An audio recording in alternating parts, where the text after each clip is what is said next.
भगवान ने श्री नाभाजी भक्तमाल में कहते हैं कि और युगनते कमल नयन ने कलयुग बहु कृपा करी। और युगों को अगर आप तुलना करोगे ना, कंपेयर करोगे, सबसे ज्यादा भगवान ने कृपा कलयुग के भक्तों पे की। नरसिंह जी को अपने जीवन में साक्षात भगवान के दर्शन लगभग, एक आध कोई मेरी गिनती कहीं गलत हो तो अलग बात है, बाकी 56 बार नरसिंह जी को भगवान के प्रत्यक्ष दर्शन हुए कलयुग में। भगवान बार बार आते, नरसिंह पर कृपा करते। नरसिंह को अपना प्राइवेट मोबाइल नंबर भी दे दिया।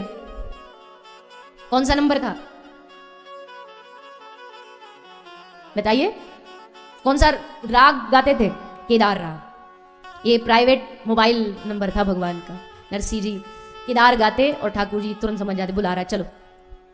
तो एक बार क्या हुआ, नरसिंह जी की पत्नी, उनका देहांत तो हो गया। सब लोग बोले अब पत्नी मरी, अब देखो रोएगा। तो पर नरसिंह ने क्या कहा, दोनों हाथ उठा के, भलो थयो भागी जंजाल सुक्ति बजसु श्री गोपाल। तो पत्नी की मृत्यु हो गई। अब थोड़ा जो दाह संस्कार विधि थी उसमें थोड़ा सामान लगा। वो एक दुकान से लेने गए, दुकानदार ने बोला पैसा है? बोले पैसा तो नहीं है। तो हम कैसे दे, कुछ गिरवी रख दो। तो नरसिंह ने अपना केदार राग गिरवी रख दी, जब तक तेरा नहीं चुकाऊंगा राग नहीं गाऊंगा।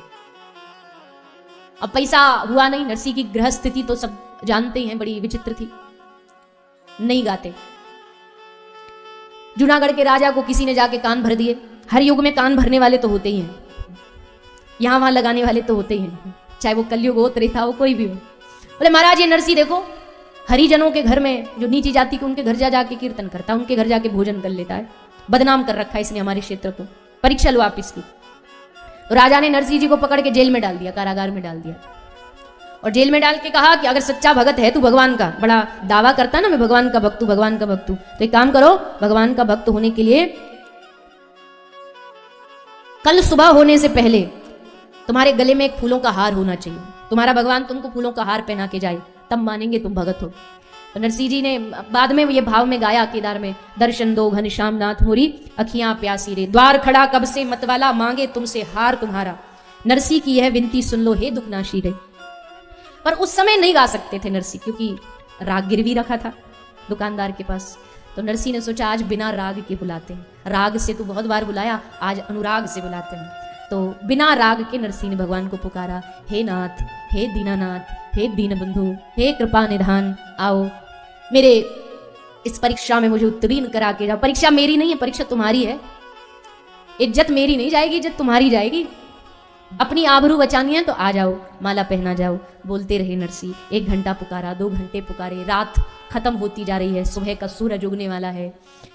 नरसिंह को लगा कि आज ये ऐसे नहीं सुनने वाला, बहुत स्तुति गाली इसकी।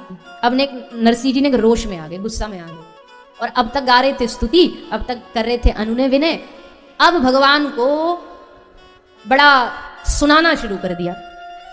भगवान को सबसे पहले गुस्सा में आके बोल रहे हैं, हम कब से कह रहे हैं आप आ जाओ प्रभु, आ जाओ, इज्जत चली जाएगी, आपकी इज्जत का सवाल है। पर अब हमको समझ आया आप क्यों नहीं आ रहे, आपको इज्जत का डर ही नहीं, क्योंकि जिसकी इज्जत होगी उसी की तो जाएगी, आपकी है ही नहीं। 2-2 माँ, 2-2 बाप, कुल खानदान का तो तुमको पता नहीं काहे की इज्जत। कोई कह देगा कि तुम देवकी नंदन हो, कोई कह देगा यशोदा नंदन हो, ना वंश पता ना कुल पता। काहे का पराक्रम, रन छोड़ के तुम भाग गए। और तुम जाते जानते कहां हो, जहां तुमको लालच होता है, खाने का लालच। खाने का लालच तो देखो जगन्नाथपुरी छोड़ के करमाबाई की खिचड़ी खाने आ गए। अब पता है नरसिंह के पास तो कुछ है नहीं खिलाने को, क्यों आओगे हमारे पास। भगवान को खूब सुनाई जा रहे हैं, सुनाई जा रहे हैं। देवता जाके भगवान के पास बोले, भगवान ये क्या कह रहा है, ये गाली दे रहा है आपको। भगवान कहते हैं एकदम चुप, हमको डिस्टर्ब मत करो, हमको सुनने दो। कान लगा के सुन रहे ठाकुर। देवता बोले सुन क्या रहे हो आप, ये कुछ तरीका है, स्तुति नहीं कर रहा, प्रार्थना नहीं कर रहा, गाली दे रहा है, अब शब्द बोल रहा है। ठाकुर जी हंस के बोले, राग तो बहुत बार सुना इसके मुंह से, पर कभी इतना मजा नहीं आया जितना आज इसकी गालियों में आ रहा है। और बोल और बोल, और सुना और सुना। देवता बोले धन्य हो प्रभु, दुनिया में आप ही अकेले ऐसे भगवान होंगे जिनको गालियों में भी मजा आता है। तो न जाने कौन, क्या पता हमारे कौन से अवगुण पे भी ठाकुर जी रीझ जाए, कौन सा अवगुण उनको अच्छा लगने लग जाए। और फिर कथा आती है कि भगवान आए और माला पहना के गए। रात्रि को सुबह हुई, राजा ने देखा तो फिर नरसिंह जी से क्षमा मांगी। नरसिंह जी की प्रसिद्धि और बढ़ गई। ये सुनाने का भाव ये था कि ठाकुर जी को कोई भी अवगुण कभी भी हमारा अच्छा लग सकता है। पूतना का अवगुण अच्छा लग गया, नरसी का अवगुण अच्छा लग गया, हमारा भी अब अवगुणों के तो हम भंडार हैं, कब कौन सा अवगुण उनको भा जाए। तो स्वभाव इनका बड़ा अद्भुत है। जैसे स्वभाव के बारे में बताया, बस अब सुखदेव जी खड़े हो गए, अब हम नहीं रुकेंगे, अब तो हमको ये श्लोक कहाँ से आए ये जानना है। और शिष्य उनको व्यास जी के पास लेकर के आए। व्यास जी ने श्रीमद् भागवत महापुराण सुखदेव जी को प्रदान की और फिर श्री सुखदेव जी ने वो भागवत राजा परीक्षित को सुनाई। सूत जी ये कथा सुना रहे नैमिषारण्य में, आपने सुना कल 88,000 ऋषि पूछते कि महाराज ये भागवत तो इतनी विशाल है, इस इतनी विशाल भागवत को 7 दिन में ही सुनाना, ऐसी क्या आवश्यकता आ गई कि 7 दिन में ही कथा सुनाई गई। तब सुखदेव जी ने परीक्षित की कथा सुनाई। एक राजा, वो राजा जिसका जन्म हुआ है पांडव वंश में, वो पांडव जिनकी दिन की शुरुआत कृष्ण दर्शन से होती है और जिनकी रात्रि, जिनका हर पल हर क्षण कृष्ण के दर्शन के बगैर, कृष्ण नाम के बगैर पूरा नहीं हो। उन पांडवों को भगवान पर बड़ा विश्वास था और उसी विश्वास ने पांडवों को जिता दिया। युद्ध हो गया खत्म, दुर्योधन की जांघ भीम की गदा के द्वारा तोड़ी जा चुकी थी।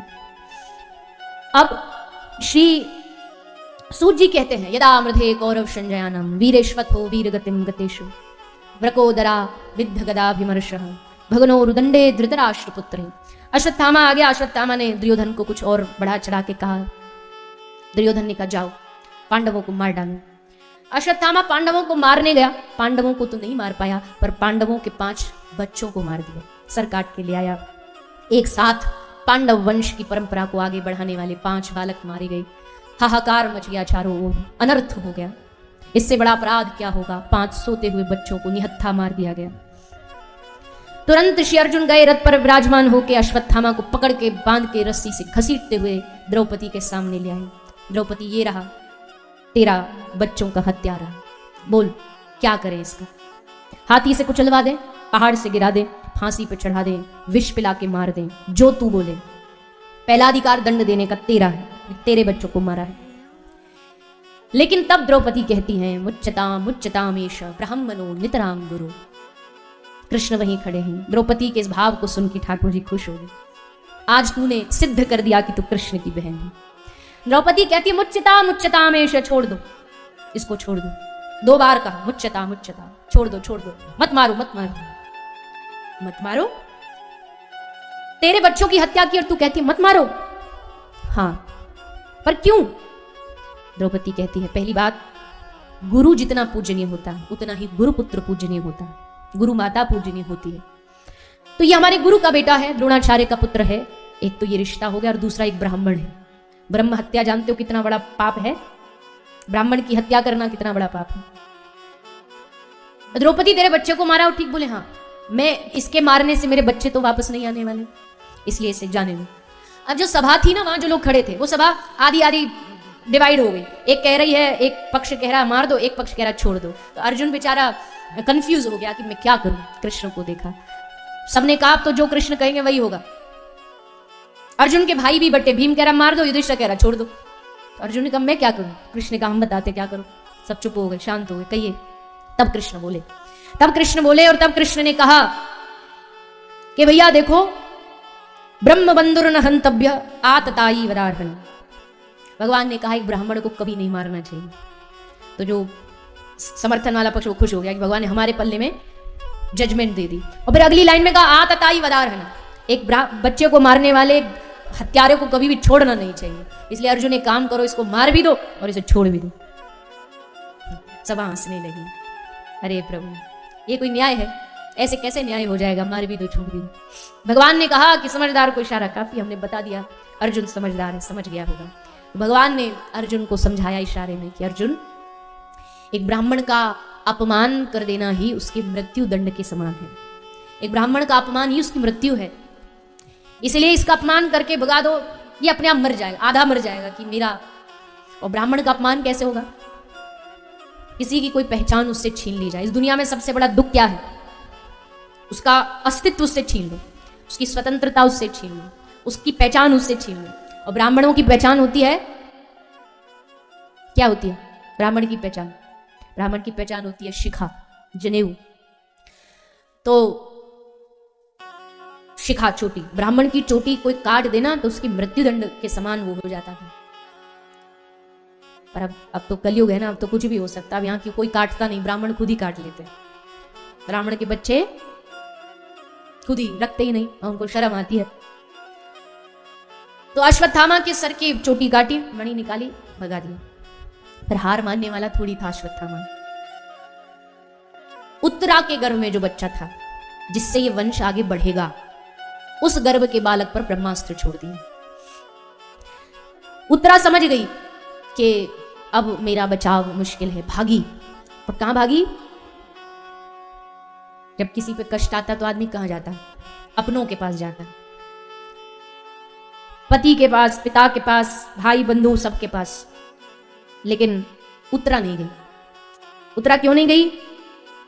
क्योंकि जब उत्तरा शादी करके आई थी ना, तो हमारी भारतीय परंपरा, जब बहू पहली बार घर आती है, उसका मुंह देख के सास कुछ देती है, सोना देती है, कपड़ा देती है, रुपया देती है।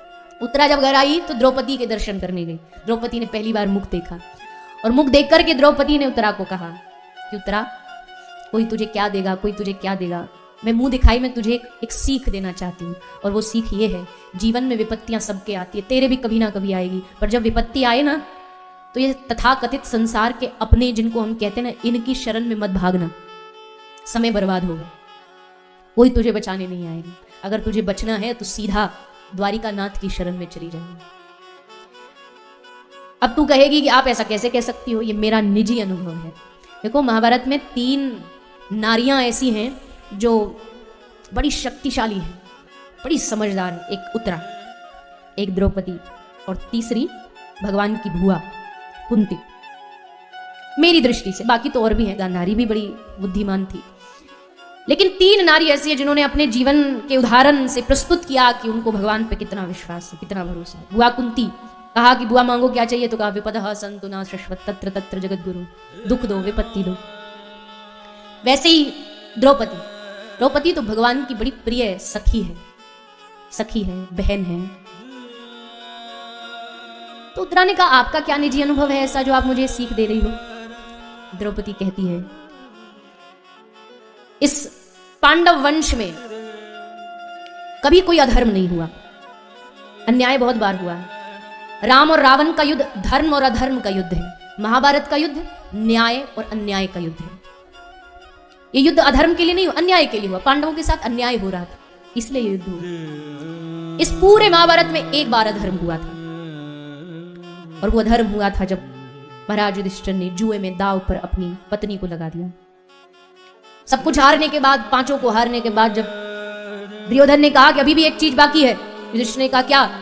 पांचाली लगा दो दांव पर। पांचाली को दांव पर लगा दिया गया और उसको भी जुए में हारे। बड़ी सभा में दुर्योधन ने घोषणा की, द्रौपदी को लाओ, बिठाओ मेरी जगह पर, नग्न करके।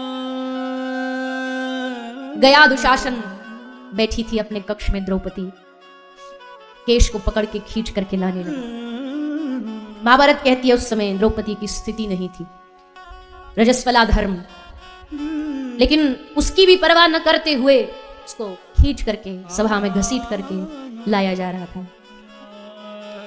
जितने भी दूत खड़े थे सब खड़े खड़े देख रहे हैं। जो हमको लगता है ना कि ये हमारे दुख में हमारी रक्षा करेंगे, अंग रक्षक, सिक्योरिटी बनेंगे, जब समय विपरीत होता है तो सबसे पहले हाथ खड़े कर देते हैं। सभा में आ गई द्रौपदी को। अब भी चिंता नहीं है, रो जरूर रही है कि मेरे साथ क्या हो रहा है, पर चिंता इसलिए द्रौपदी कहती मेरे 5 पति बैठे हैं, मेरे 5 पति बैठे हैं। एक एक पति की जो पराक्रम देखो तो महाराज इंद्र भी थरथरा जाए, गांडीव एक बार टंकार मारे तो इंद्र का धनुष टूट जाए। मुझे क्या किस बात की चिंता है? द्रौपदी ने आकर के सामने अर्जुन की ओर देखा, कहा हे स्वामी, आप चुपचाप देख क्यों रहे? अपना गांडीव उठाओ और इस पापी को मार डाल। जैसे द्रौपदी ने कहा तो अर्जुन ने सर झुका दिया। द्रौपदी समझ गई कि कुछ गड़बड़ है, जो आशा लेकर के तू आई है जो पूरी नहीं होने वाली। युधिष्ठिर को कहती है, धर्मराज आप भूल तो कर बैठे हो, एक धर्मराज कहलाने का हक आपको दिया किसने? आपने एक पत्नी को दांव पे लगा दिया जुए में। पर अभी भी समय है, आप बोल सकते हो, आप कह सकते हो। धर्मराज भी जब धर्म सर झुका लेना तो समझो परिस्थिति बड़ी गंभीर है। धर्म भी सर झुका करके बैठ गया। भीम, नकुल, सहदेव, पति साथ नहीं दे रहे, चलो पितामह बोलेंगे। पितामह के सामने जाके द्रौपदी रोई, पर पितामह ने भी आज मौन धारण कर लिया। द्रोणाचार्य, कृपाचार्य, कृतवर्मा, धृतराष्ट्र को जाके द्रौपदी मनाती है, आप मौन क्यों धारण कर, आप दिखाई नहीं देता पर आप बोल तो सकते। लेकिन कोई एक शब्द न बोला। द्रौपदी को लगा कि चलो कोई बात नहीं, नारी तू नारायणी, अपना बल ये क्या किसी से कम है, दुनिया साथ नहीं देती, कोई बात नहीं, मैं अपनी रक्षा खुद करूंगी। तो साड़ी पकड़ के खुद खड़ी हो गई। अब जब दूसरों का बल विश्वास टूटा तो अपना विश्वास, पर एक समय आता जब अपना विश्वास भी टूट जाता है। साड़ी हाथ से छूटने लग गई, साड़ी का छोर हाथ से छूटने लग गया। और जब साड़ी छूट रही थी तो द्रौपदी को अब भरोसा हो गया कि अब तू बचने वाली नहीं है, अब तेरी लाज जाएगी। और जब जाएगी अब कोई बचाव नहीं, अब कोई रास्ता नहीं, अब कोई मार्ग नहीं, कोई उपाय नहीं। तब अचानक से याद आया, अरे तेरा जिससे सबसे पक्का रिश्ता, तूने उसको याद नहीं किया, जिसने कभी भी किसी क्षण भी तेरा संग नहीं छोड़ा, चाहे वो कोई भी पल हो, वो हमेशा सामने आकर के खड़ा रहा। उस द्वारिकाधीश को भूल गई। इन दुनिया वालों के मत्थे पड़ रही है, पीछे पड़ रही, बचा लो बचा लो बचा लो, ये सब मुंह फिराए बैठे हैं, और उसकी शरण में नहीं गई जो सबको बचाता है, जो सबकी रक्षा करता है। तब द्रौपदी को याद आया, तब द्वारिकाधीश को पुकारा। द्वारिका में कृष्ण पटरानियों के साथ बैठे थे, पर आज मन नहीं था। रुक्मिणी समझ गई कि आज कुछ ये कहीं खोए हुए हैं। क्या हुआ, आज द्रौपदी की रक्षा करनी है, पर एक बार वो मेरा नाम पुकार ले, एक बार मुझे पुकार ले, एक बार मुझे बुला ले। और तब सूरदास जी कहते हैं, सूर बाबा का भाव है, लाज रखो गिरधारी, लाज रखो गिरधारी। सूरदास जी का ये भाव, और सूरदास जी ने तो अपने भाव में यहां तक कह दिया कि द्रौपदी कह रही है, मुरारी मेरो क्या बिगड़े वो, जाएगी लाज तिहारी। सूरदास जी कह रहे हैं, द्रौपदी के मुख से कहलवा रहे हैं कि द्रौपदी कहती है, हमारा क्या बिगड़ेगा नाथ, अगर मेरे वस्त्र हो भी जाएंगे तो इंसान का क्या बिगड़ना, संसार में आए थे तब भी तो नंगे ही पैदा हुए थे, हमारा कुछ नहीं बिगड़ेगा प्रभु, आप पर लोग उंगली उठाएंगे, इसलिए लाज रखो गिरधारी। और तब भगवान सब कायदे कानून भूलकर, सब मर्यादा भूल करके आए, और आकर के भगवान ने आज तक नरसिंह रूप धारण किया, वामन रूप धारण किया, पर ऐसे कई भगवान के रूप हैं जो लिखे नहीं, पर वो भगवान के रूप, भगवान ने साड़ी का रूप ले लिया। साड़ी है कि नारी है, नारी है कि साड़ी है, और वह खींचता खींचता हाँपता दुशासन पछाड़ खा के धड़ाम गिर पड़ा जमीन, बेहोश हो गया। साड़ी का कहीं अंत नहीं आया। तो द्रौपदी उत्तरा को कहती है, बेटी देख मैंने अनुभव किया है, संसार वालों के पास जाना मतलब समय बर्बाद करना, कोई भी दुनिया का संबंध तुम्हारी रक्षा नहीं करने वाला, एकमात्र भगवान। तो उत्तरा द्रौपदी की बात मान करके कहीं नहीं भटकी, सीधी द्वारिकाधीश, पाही पाही महायोगिन देव देव जगतपते, मेरे घर में एक बालक है, मर रहा है, आप बचा लो। भगवान जाकर के घर में परीक्षित राजा, जो जिनकी मृत्यु हो गई थी ब्रह्मास्त्र से, उनको पुनः जीवित करते हैं। फिर भगवान द्वारिका आ जाते।